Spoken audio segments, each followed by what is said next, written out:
Iraq में पैदा होने वाले सलाहुद्दीन अय्यूबी के जीवन पर पाकिस्तान सीरीज बनाने जा रहा है। इस फिल्म की सीरीज को अंसारी एंड शाह फिल्म्स मिलकर बनाएंगे।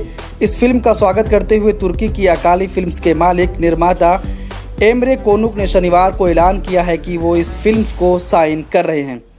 उन्हें इस प्रोजेक्ट को साइन करते हुए बहुत खुशी हुई है कि वो एक महान शख्स की बायोपिक पर काम करने जा रहे हैं। एमरे कोनुक ने इस बात की जानकारी ट्वीट करके दी है। उन्होंने दुआ करते हुए कहा है कि अंतर्राष्ट्रीय संयुक्त प्रोजेक्ट हमारे देश और हमारी कला जगत के लिए सफल रहे। तुर्की और पाकिस्तान के अभिनेताओं की विशेषता वाली सीरीज की शूटिंग तुर्की में की जाएगी और इसके 3 सीजन होने की संभावना है।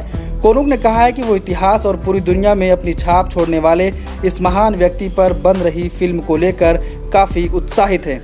वो चाहते हैं कि इस किरदार को वो बखूबी निभा पाएं, इसे लेकर उन्हें कड़ी मेहनत करनी पड़ेगी। आपको बता दें कि सलाहुद्दीन अय्यूबी ने ही बैतुल मुक़द्दस को फतेह किया था। सलाहुद्दीन अय्यूबी ने ही दुनिया की सबसे आधुनिक सल्तनत की बुनियाद रखी थी।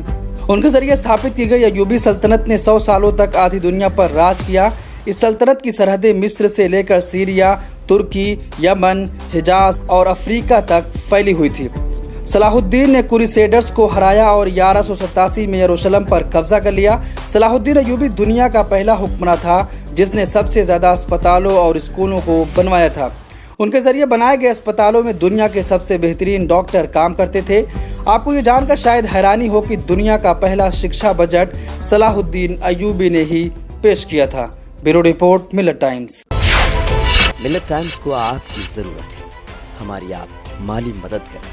हर महीने सिर्फ 100 रुपये और 1 साल के लिए एक साथ सिर्फ 1000 रुपये। रकम भेजने के लिए यहाँ दिए गए फ़ोन पे, गूगल पे और पेटीएम नंबर का इस्तेमाल कर सकते हैं।